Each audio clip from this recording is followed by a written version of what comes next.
What's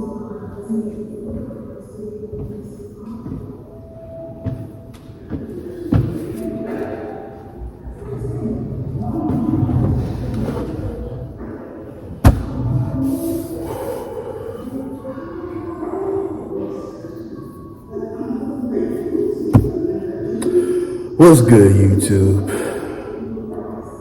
Today is a somber day for me. Let me adjust this camera. Today is not a great day.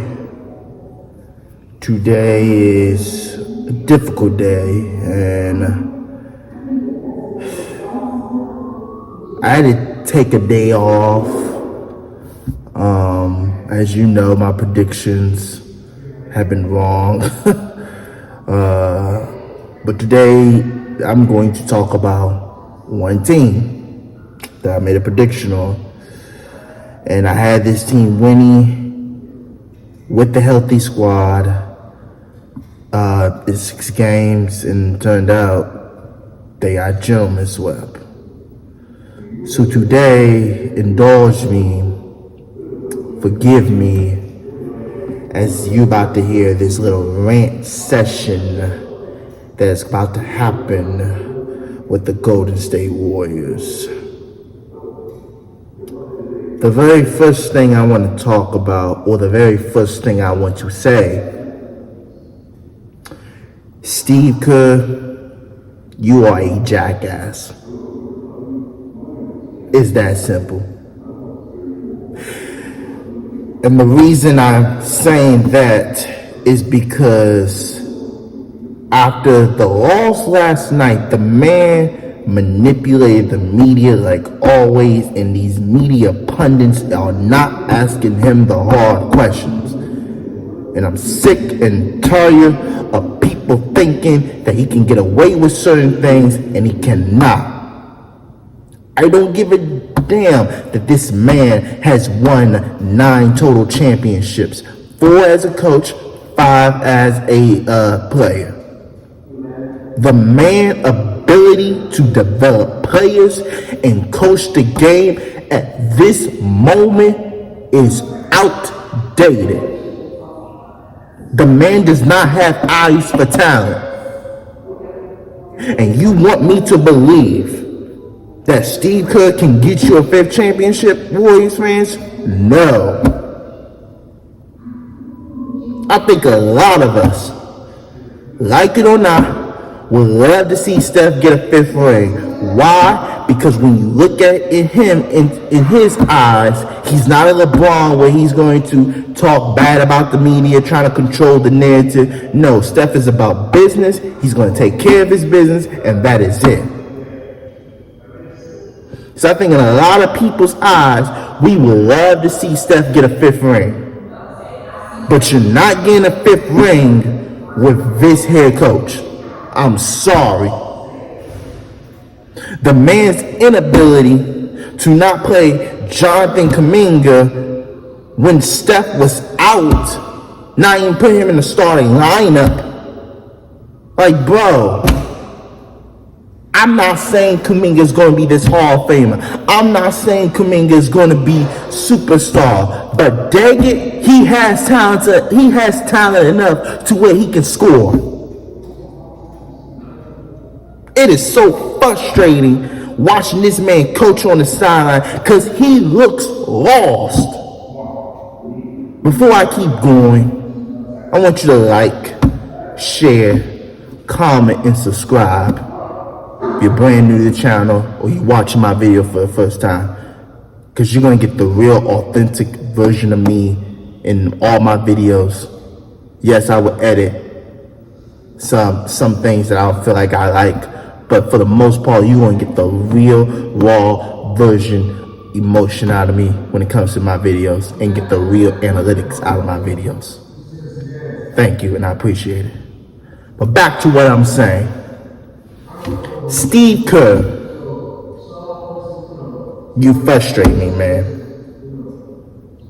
You just do. I have more to say about you later. I want to get to the next person. Draymond Green. Draymond, like it or not, dog, you're a dirty player. It's that simple. That don't mean that fans don't like you. That don't mean that you're, well, it kind of does mean you're not liked by some people. I get it. Nobody's questioning your intelligence, what you know about what you know about basketball, what do you see when you're on the court. Nobody's questioning that. But you're the one that guarantee a championship, right? You're the one. You guarantee a championship. You talk about being all gas, no brakes. But Julius Randle showed that he was all gas, no brakes.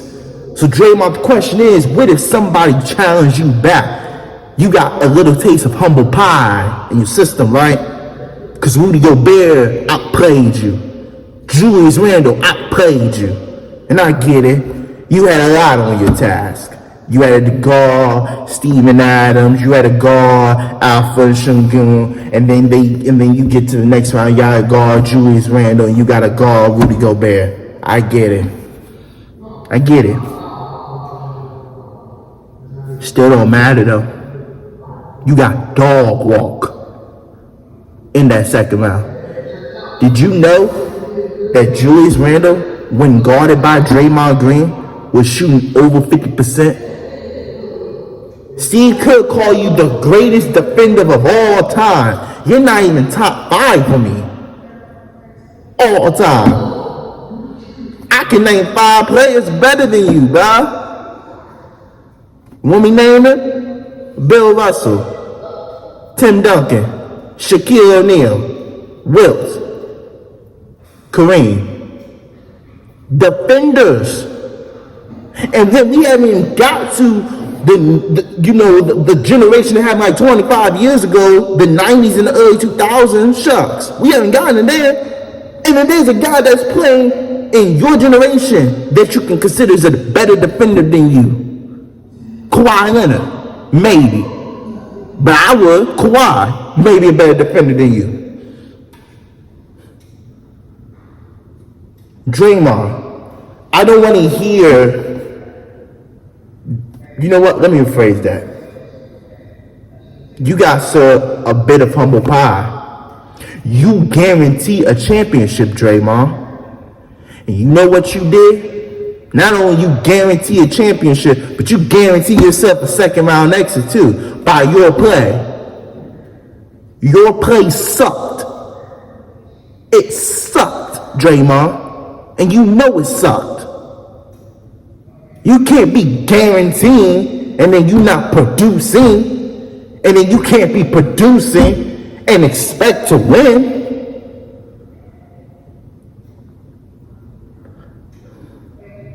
Draymond Green. Honestly, I don't even know what to say. Because it's so angry and it's so frustrating that you, out of all people, Draymond, think it's okay to be the best.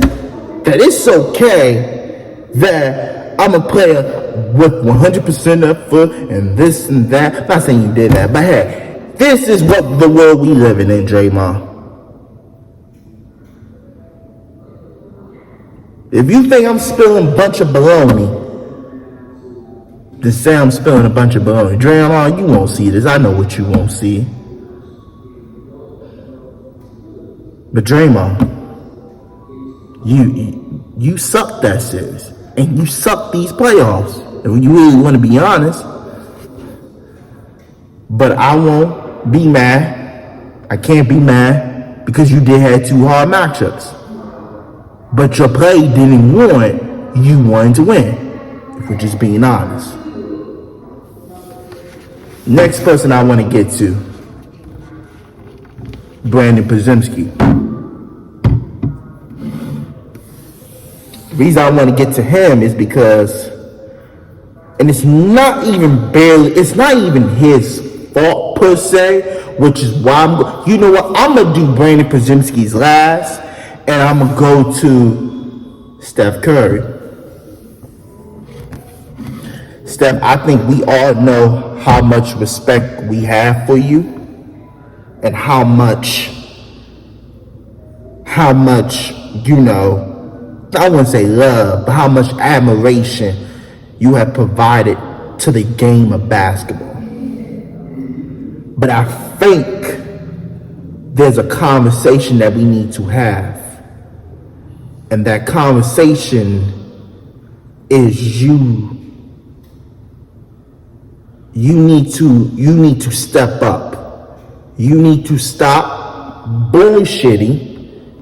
Excuse me for my language, but you need to stop messing around and being honest. And which is why in the next portion of my video recording, I'm gonna talk about what should be next for the Warriors as well. But Steph, we love you, we respect you, but you know daggone well you're the reason why Jonathan Kuminga wants to be maybe gone. And you didn't really hide it. If you watch the whole Steph Curry press conference and you listen to him about the part about Jonathan Kuminga, he expects Jonathan Kuminga to be gone. As badly as Steve Kerr is to blame, and yes, he gets 100% blame, and I'm not backing down. Steph, you are also part of this blame too, my man. Because Steve listens to you. Steve relies on your sources. I wouldn't say sources, but Steve relies on you for the lineups. He asks you about different lineups. And not one time I seen you vouch for Kuminga and say, hey, Kuminga should be starting, or Kuminga should be on the court with me. Every time we see Jonathan Kuminga, it's when you're not playing or you're on the bench. And even if you're not playing, Steve Kerr still don't saw him somewhere. So that's why Steve Kerr gets 100% of the blame. But if I had to put a little bit of percentage on it, I'll put a 5% on Steph. Because he determines who gets, he, along with Draymond, and maybe to a degree Jimmy, have input on who gets to play and who don't play. So Steph, you could say, hey, I'm glad Kuminga, you know, as a young player stayed his head up and all that stuff. But Steph, you're also the reason he may have lost confidence. Because maybe Kuminga was looking at it, look, I want to get my own shot up and not play within this system. Because I seen, hey, they're going to keep doubling my superstar teammate. So if I try to score, shucks, they're going to respect him even more because they know I can score. Maybe that's how it was he think. I don't know what Kuminga's mindset is. But that's where we are. And it's sad Kuminga's got to get traded. But hey, this is where we are. Next person I want to blame. It may be he might be the last person, he may be not, depending on how it flows. Joe Lacob. Joe, I'm disappointed. And the reason I'm disappointed in you is because you've been all talk, no action. There's been so many reports about you saying, well, I want to be this, and I want to be that, and this and that. And it's like, yeah, but unfortunately for you, Joe Lacob, you haven't done anything to change people's minds. You haven't been all action. You said different things like, I'm sick and tired of losing. I'm sick and tired of doing this. Well, what difference was it to bring back Kevon, with keeping Kevon Looney and bringing back GP2? I want people to remember, when GP2 got traded, back to the Warriors. They gave up 5 second-round picks. And mind you, GP2 was hurt when he got traded back. So the Warriors tried to file a complaint against the Blazers saying, hey, they did not report an injury. But it still don't matter. You telling me that y'all didn't know he was hurt that bad? Come on, I want to hear that. I can't blame Mike Dunleavy because it's the same crap Bob Myers left for. But Bob Myers was already taking the organization. We just really want to be honest. He just left because Joe Lacob was about to fire him, so he just left on his own, and we just really want to be honest. But Joe Lacob, it's time for you to take action. And I think a lot of Warriors fans want you to do the exact thing we all been craving for the last 2 years at least. Fire Steve Kerr, which brings me to Brandon Podziemski. Do I think Brandon Podziemski can be a serviceable guy in the NBA? Yes. But the same way that he could not hit a shot until the last game of the series and all throughout the playoffs has me worried. Hindsight 2020, I'm glad they don't do the Lloyd marketing trade. Because you know why? Because they don't get Jimmy Butler. So hindsight 2020, you did the right thing. But Steve Kerr has made you such a t-shirt pest that he keeps showing the floor through the bad time. And then this is where Steve Kerr pissed me off too. Oh yeah, I love Brandon Podziemski, we were every time the media question asks about him and his shooting struggles, he always say, well, the whole team shooting struggles. Like what? So Brandon didn't do? Nah, we'll give Brandon this. He does not lose confidence. Which is another guy we're going to talk about in this case. That, when his shot tends to he loses confidence. But he does not lose confidence. He thinks every shot's going to go in and he's going to always make the right plays. And sometimes he hesitates because he want to play within that offense. So I think next year for Brandon Podziemski, it's about just shooting more accurately and being a better facilitator. You cannot be as a point. If you're telling me, and he said this out his mouth, he said he is a true point guard. If you're saying that, you got to at least give me 5 assists a game, at least 5. Basketball is a miss and hit. Basically, what I mean by that is, hey, you're going to have nights where you're shooting the box out and you're hitting it, and then you're going to have nights where you're shooting the lights out and you're flanking it. It's a miss or hit league. A miss or make league. Because hit means baseball. It's a hit or it's a miss or make league. Excuse me, I had a little bit of an interaction or a little bit of an error. Basketball is a make or miss league. You either shoot well or you don't. There's no ifs, ands, or between. You might have with percentages, but hey. Excuse me, I'm yawning. So Steve Kerr, he needs to be fired. Now what's next for the Warriors? For the off-season edition, the era of small ball is over. It's time for them to get a legit center. Where they do is the question. But if you ask me what's next for them, I think they can compete for a championship. But they got to get a little younger. They can't rely on Jimmy, Steph, and Dre. You got to get pieces that can help, you can build around. And there was reports that although they don't make major off-season moves, they're going to try to rebuild the middle of the roster because that was the one that was failing you. And then what happens?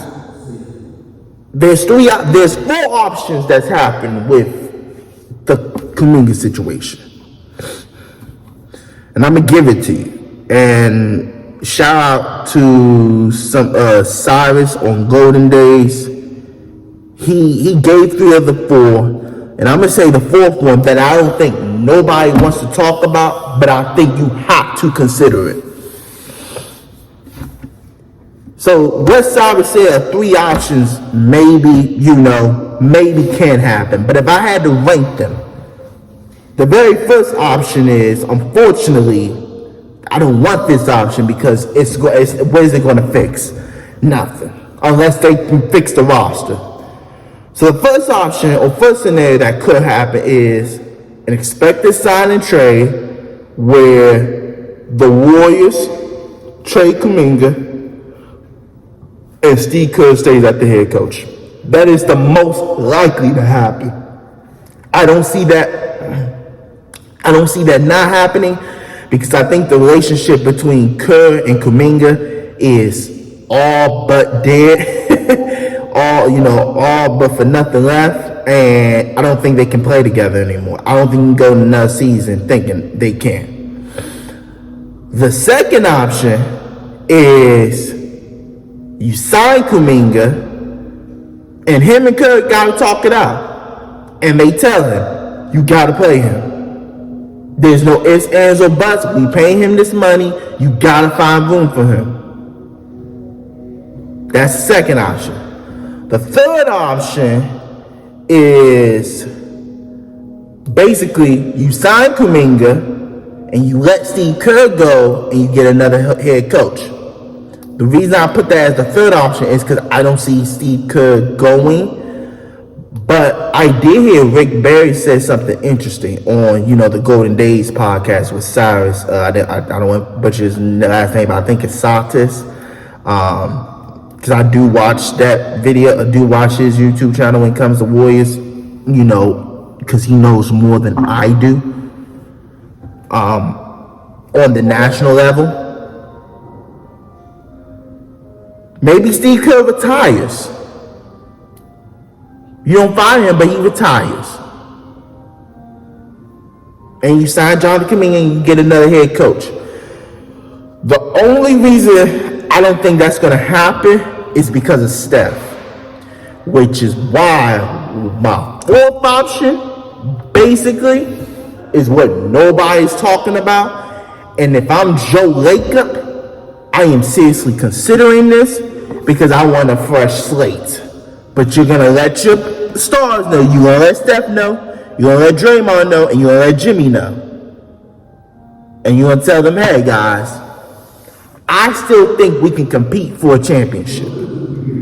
But I see the dynamic that's really happening between my head coach or y'all head coach and one of y'all teammates. The one I drafted. And I see somewhat he's saying, and I see something, and this is behind closed door. The media is going to find out. Somebody's going to call and find out. But Joe Lacob basically tells Steph, Dre, and Jimmy, I'm going to trade Kuminga. Although I want to, I will trade Kuminga. But I'm also firing Steve Kerr. Or Steve Kerr's just going to get elevated to like a title, like a senior title. And I'm getting a new head coach. I think that's what they should do. I think you start fresh from the head coach and the player, and you elevate Steve Kerr to like a senior position, and you find a head coach. But the only way that can happen is if you hire Mike Brown. Now everybody might go crazy. Why hire Mike Brown? Why hire Mike Brown? It's that simple. You hire Mike Brown because he knows the Warrior system. He's been under the shadow of Steve Kerr. You want familiarity when it comes to your players.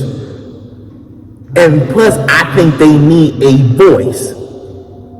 A new voice. I think Steve Kerr's voice is old and cliche, and it does not hit the same no more. The same way we thought about Pete Kerr during his days in Seattle. There's a reason Seattle got rid of him. They didn't want to fire him. Although Pete Kerr clearly retired, But he basically got fired. They just did it out of respect for Pete Kerr because he bought them a championship. So they said, Pete will let you retire. You can announce your retirement.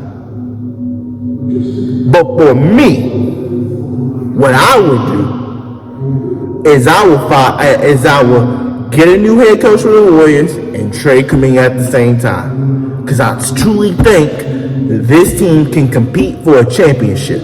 But when you have so much things, alien over you from a head coach to a superstar player, and then your superstar player is telling the head coach, hey, don't play this guy, play the other guy, it's too much. So Joe Lacob acts like the owner and do what an owner would do and say, hey, I'm the man paying for the money, so this is what I'm going to do.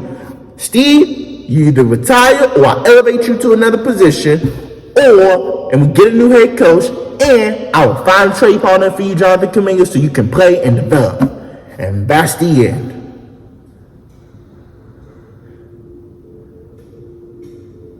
Because what Joe Lacob tried to do is a 2-timeline thing, and you don't have the head coach for that. And because the head coach clearly messed that up for you, now you got to pivot into a different way. So that's what I would personally do. Leave your comments underneath my video if you disagree with what I'm saying or you want more clarity into my thoughts and opinions of what I thought about this video or thought about the Warriors exiting in the second round, although it sucks because they could not win one game. All you needed was one game. I can't blame Jimmy because Jimmy was playing good until he basically hurt his pelvic contusion. And I don't want to hear. And I get it. If you're out there, you're playing. I get it. That's the old cliche. Jimmy knows dead going well. He shouldn't have been out there, but he had no choice. I'm not making no excuses for him though. But let's be honest. The reason I think we're doing too much with Jimmy is because y'all got to remember, when y'all traded for Jimmy, y'all was under 500, Warriors fans. Y'all was under 500. And Jimmy elevated y'all to a record-wise. If y'all expanded out over 72 games, y'all would have been the 3rd seed. That record y'all had to close out the season, if you average that out over the 82-game season, I thought 82-game season, that would have been the 3rd seed. So I can't be mad at Jimmy because he wouldn't get y'all in this position that y'all got in. But of course, that man, Steve Kerr, Steve Kerr, the man that got fired as GM for the Phoenix Suns, found a way to boo it. He found a way. And everybody said, oh, this may be a good path for the Warriors, because they got to face a young Rockets team. But that's the thing when you're playing young teams. Yes, they will make mistakes, but they're going to play so much harder. They're going to have so much energy. They're going to have so much firepower to produce. And you just got to be able to hold them all, which they did. And they allowed them to get to a game 7. And because the Rockets couldn't shoot and the Warriors was able to, they won. But that series took a lot out of them. Now, maybe he was playing a better defense in Minnesota, or a little worse defense in Minnesota. But what happened? Steph got hurt. And I never seen a head coach that takes games to lose. I never seen a head coach take so many games in a playoff series to figure out what's going on. You had 82 games to figure out. Why do you need a playoff game to figure out? Because that's how you set up yourself to lose. And that's what happened. You took game 5 as a credit. You took game 5 for granted. Said, okay, we're gonna figure this out. Let's see what's going on. And then you blew game 6, and now you had to fight for a game 7. When you could have ended it in 6, Steph gets a couple days off, and maybe, just maybe, he don't suffer that hamstring strain. Maybe. But for one thing I know for sure, Steve Kerr, you're a jackass and you deserve to be fired. Joe Lacob, it's time to grow a set and do what an owner's supposed to do and take your power back and stop sitting back like nothing is wrong with your team. Because right now, you all talk, no action. Mike Dunleavy, as GM, you need to evaluate this roster and make serious changes if you think you're going to compete for a championship. Because if you don't know, Minnesota's going to get better. You think LA is going to get a little better. OKC for sure is about to get better. Dallas got the number 1 pick with Anthony Davis and a potential Cooper Flag. They're going to get better. The Spurs, they got the number 2 pick. They're going to get better. That's 5 teams I just named. Oh, and by the way, the Warriors face the Rockets. They're going to get better. That's 6 teams. That's 6 teams. And the play-in is 7 through 10. So I just named 6 teams that's going to get better. Potentially. Maybe. Potentially. And I can't count on Memphis. Because Memphis could. God dang. Memphis could do something crazy. They could. Not saying they will, but I can't count on Memphis, so that's 7 potentially. I know 6 for sure. But if you want to talk about potential team, 7th could be Memphis. Okay? Could be. Alright. I think Nuggets can get a little better. That's 8. That's 8. And I shouldn't put Nuggets with the potential. I could put Nuggets 7th. Then Grizzlies 8. That's 8 teams. So now the Warriors could be fighting for a 9th and 10th spot. It's hard to win the championship. It's hard. Steve Kerr, enjoy retirement, but it's time for you to go. Thank you for watching another edition of my show, GPI. I almost said of a show because it's really not a show. Thank you for watching another video of game plan insights. I'll catch y'all in the next video. I know what my next video is going to be about, and I can't wait. Like, share, comment, subscribe if you're brand new. Subscribe to my IG, Switchblade Black 02. And I'll catch y'all in the next one.